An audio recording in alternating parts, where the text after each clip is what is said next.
Tangail medical কলেজে ভর্তি হয়েছে আলহামদুলিল্লাহ, এবং সেই সাথে ডেন্টাল ভর্তি পরীক্ষাও সে উত্তীর্ণ হয়েছিল, সুযোগ পেয়েছিল, এবং জাহাঙ্গীরনগর বিশ্ববিদ্যালয়ের ডি ইউনিটে সে তৃতীয় অবস্থান করে নিয়েছিল।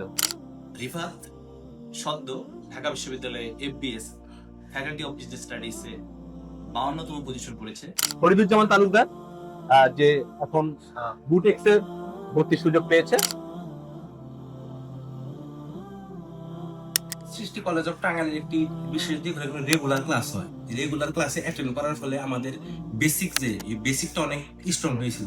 আমি রেগুলারই ক্লাস করেছি 2 বছর, কারণ একদিনও ক্লাস আমি মিস করিনি।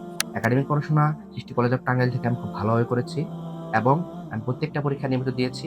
এজন্য আমার অ্যাডমিশনটা ভালো হয়েছে এবং আমি মেডিকেল, ডেন্টাল এবং জাহাঙ্গীরনগর ইউনিটে দিতে হয়েছি। আমি এই স্বপ্নটা আমি যখন প্রথম কলেজে প্রবেশ করি, আমাদের এই সামনে ঘেটে আমরা একটা ছবি দেখতে পাই, আশরাফা জেনি আপু, উনি 5th তখন থেকে আমার মনে একটা স্বপ্ন কাজ করতে যে আমার একটা ছবি থাকে, আমি ঢাকা বিশ্ববিদ্যালয়ে একটা অবস্থান করি, আমি জানি আমি এখানে আসতে।